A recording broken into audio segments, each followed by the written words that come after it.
The smartest people in the room never show it. They don't argue. They don't explain. They don't react. They watch. They wait. They position. And when the moment comes, they move like it was always the plan. This isn't luck. This isn't talent. This is dark intelligence. And today, I'm handing it to you. The world was never designed to be fair. You can be the most loyal person in the room, and someone will still stab you in the back. You can be the most qualified person in the building, and someone with half your skill will still take your seat. That's not a complaint. That's reality. But here's what separates the ones who fall from the ones who rise. The ones who survive don't just accept that reality. They study it. They master it. They use it.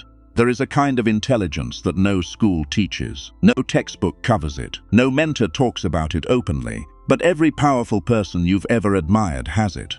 It's the intelligence that's born in silence, sharpened by betrayal, refined by loss. It doesn't shout, it doesn't beg, it doesn't react, it calculates. This is dark intelligence.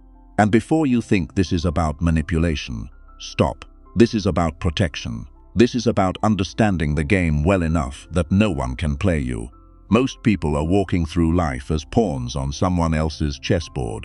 Today, you learn how to become the player. But let me be crystal clear before we go any further. This knowledge is a weapon for defense, not destruction. Use it to protect yourself, your people, and your future. Use it to see through the games others play, not to start your own. The goal is to understand power, not to abuse it. Drop this affirmation in the comments right now. I choose to be strategically intelligent, not emotionally reactive. Now let's get into it. Here are the 8 psychological traits that separate survivors from victims, leaders from followers, winners from everyone else. Number 1. Calculated apatisse. You never hand people the full picture. You give them just enough and let their imagination fill in the rest. Machiavelli said it best. Everyone sees what you appear to be. Few experience what you really are. Think about the most powerful people you've observed in your life, the ones with real influence. Do they ever fully explain themselves? Do they ever justify every move? No, they reveal what's necessary. They keep the rest close. Here's the mistake most people make. Someone asks them a question, and they feel this deep pressure to give a complete answer. They explain their plans, their fears, their motivations. They think they're building trust. But what they're actually doing is handing over their leverage. Mystery creates influence. When you don't reveal everything, people become curious. Curiosity becomes interest. Interest becomes attention. And attention is where influence lives. Here's a real example. Someone asks what you're doing this weekend. Most people say, nothing much, probably watching something at home.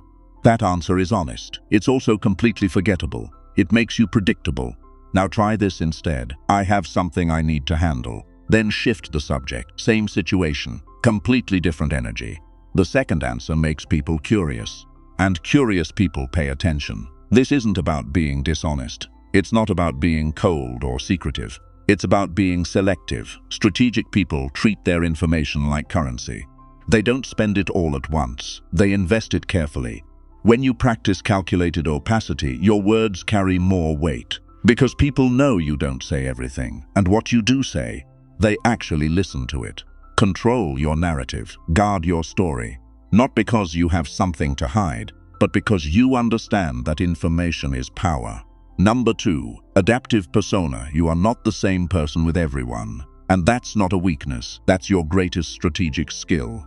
Machiavelli wrote about the leader who could appear merciful, faithful, honest, and strong, all at once, to whoever was watching. Not because he was performing, because he understood that different people need different things from you. You already do this naturally. You don't speak to your grandmother the way you speak to your best friend.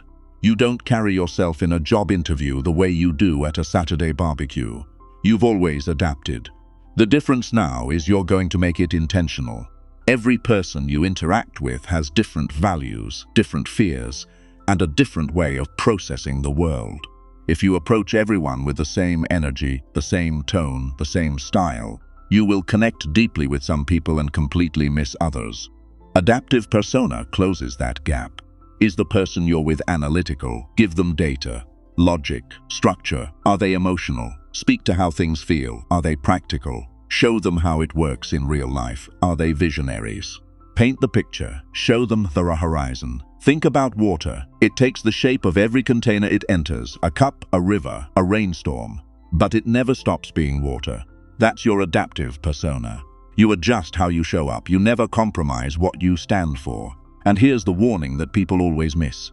Adapt your presentation, never your principles. The most dangerous form of self-betrayal is slowly changing who you are to keep people comfortable. Adapt your words, adapt your approach, never adapt your values. The strongest people are like diamonds, many facets, one stone, unbreakable. Number 3, the principle of detachment. What you are not afraid to lose cannot control you. What cannot control you cannot be used against you. Machiavelli said, "Since love and fear can hardly exist together, if we must choose between them, it is far safer to be feared than loved." Detachment is the most misunderstood concept in this entire framework. People hear it and think cold, distant, uncaring. That's not what this is. Detachment is freedom. Most people are walking around with invisible chains. They're afraid to lose their job, so they tolerate treatment that destroys them. They're afraid to lose a relationship, so they betray their own values to keep the peace. They're afraid to lose approval, so they say what people want to hear instead of what needs to be said. Fear of loss is the most reliable tool anyone can use to control you. When you remove that fear, you remove their weapon. Imagine two people negotiating a deal. Person A needs this to work. They've already planned around it. They've told people it's happening. Person B wants it to work, but they have other options. They can walk away and be fine. Who holds the power in that room? Person B every time. Not because they're smarter, because they're not desperate. Detachment gives you clarity. When you're not emotionally attached to being right, you can see situations as they actually are, not as you fear them to be. When you're not desperate for approval, your decisions get sharper. When you're not terrified of being alone, you start choosing better relationships. Here's the paradox that changes everything. The less you need something, the more likely you are to attract it. Confidence doesn't come from things always going your way. It comes from knowing you'll survive either way. Detachment also destroys manipulation at the root. When someone threatens to take away something you've already let go of, their threat has no teeth. Practice this with small things first. Stop needing to win every argument. Stop needing everyone to like you. Stop needing your plans to go exactly as you imagined. And watch how people start treating you differently. They can sense when someone cannot be easily moved, and that commands a different kind of respect. Detachment is not indifference. It's freedom with care still intact. Number 4. Silent leverage. Real power doesn't announce itself, it doesn't demand, it doesn't fight for the room. It simply changes the room by being in it. Machiavelli wrote, "Never was anything great achieved without danger." Most people think influence looks loud. They think it's about raising their voice, making demands, controlling the conversation. That's not power, that's noise. Real power whispers. Silent leverage is influence without force. It's positioning yourself so deliberately that your presence alone shifts the dynamic without a single word. Here's how it works. Instead of telling people what to do, you create conditions where they naturally want to do what benefits you. Instead of demanding respect, you become indispensable. Instead of fighting for power, you make people offer it freely. In conversations, silent leverage is the pause you're comfortable holding. Most people panic in silence and fill it with words, often revealing far more than they intended. When you're at peace with silence, you own the rhythm of every conversation. Next time someone puts you on the spot, don't rush to answer. Pause, let it sit. Then respond. Notice how the weight of your words multiplies. In negotiations, silent leverage is having alternatives you never have to mention. Your willingness to walk away doesn't need a speech. It speaks through your posture, your calmness, your lack of desperation. In relationships, silent leverage is consistently adding value without demanding recognition. You don't ask for loyalty. You earn it so thoroughly that people can't imagine not giving it. In professional life, silent leverage is becoming the person every room turns to.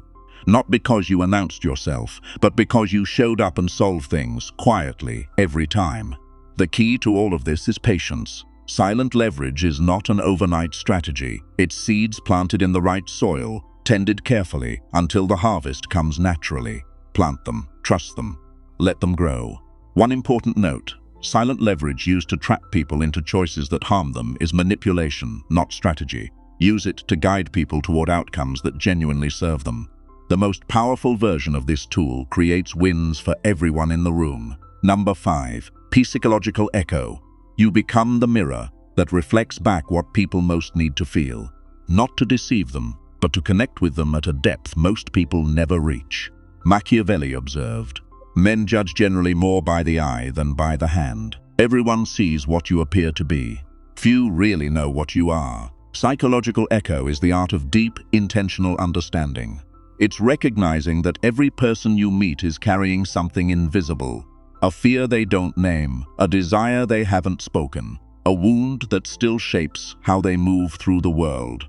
Your job is to listen for the signal beneath the words. Most people listen to respond.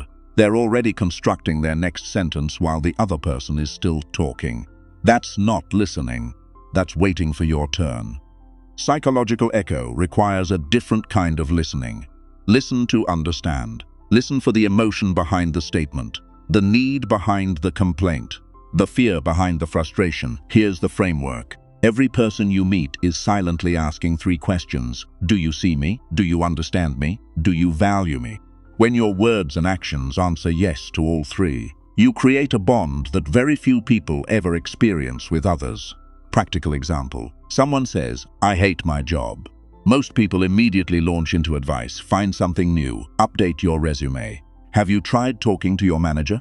But psychological echo pauses, listens deeper.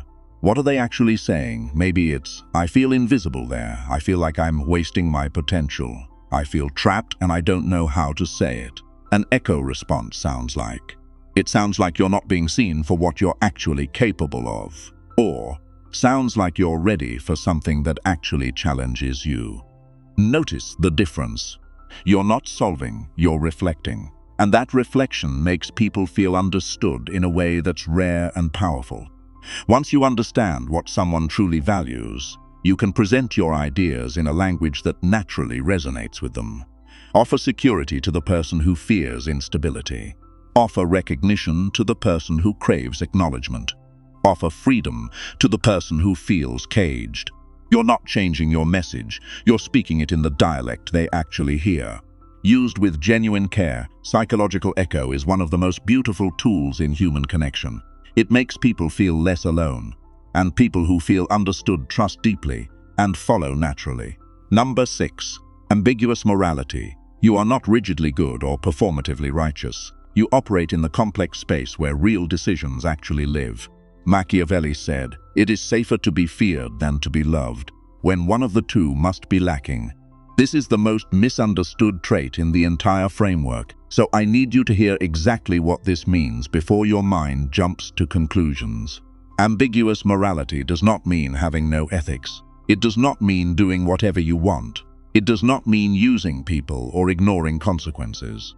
What it means is this: the real world is not black and white, and the person who can only operate in black and white will be paralyzed the moment reality turns gray. Sometimes the kind choice creates the worst long-term outcome. Sometimes protecting people requires making a decision that doesn't look good on the surface. Sometimes the truth that needs to be said is going to sting first. Real example. You're leading a team. You discover someone has been consistently dishonest with clients, damaging trust, and poisoning the team's reputation. The nice move is more grace periods, more coaching, more second chances. But what about every honest person on that team watching this unfold? What about the clients being deceived?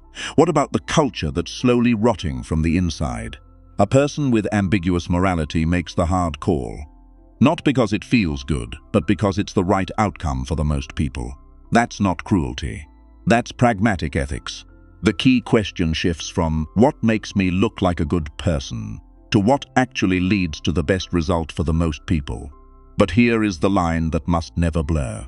Ambiguous morality is not selfishness wrapped in strategy.